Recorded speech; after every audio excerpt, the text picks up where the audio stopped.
One of the biggest questions and maybe misunderstandings about the IELTS speaking test is the idea of interruptions. Many candidates ask, why does the examiner interrupt me? What does it mean?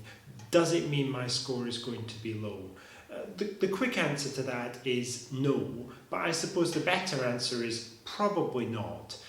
Examiners interrupt candidates because they feel the candidate has said enough. That's the usual reason, at least in part 3. And also in part 2 at the end of the long talk for 2 minutes. If you reach 2 minutes, you will of course be interrupted and stopped.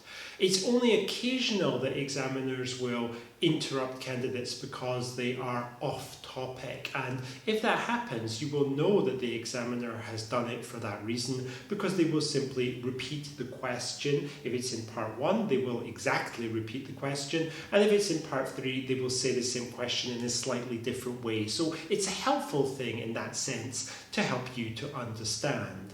Now, if you are interrupted, what should you do? Well, first of all, you shouldn't try to continue talking simply because that's rude. And if the examiner is interrupting you because of time and he feels that you've said enough, then he's not going to appreciate that. So we shouldn't do that. Secondly, you should remain calm. Panic is not a strategy. It doesn't mean anything bad for you. In fact, it usually means good things when you're interrupted. So don't feel worried and nervous and, freeze up because of that.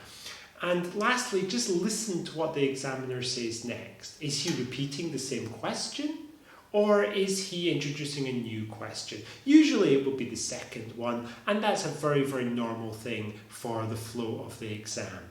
So my basic message is, don't worry about interruptions. It's normal because the IELTS exam is supposed to simulate some kind of conversation. And as everybody knows, if you have a conversation with someone, they're likely to interrupt you at some point and say something else. So it's nothing to be alarmed about, very normal. I hope everybody can absorb this point, and I wish you success in the exam.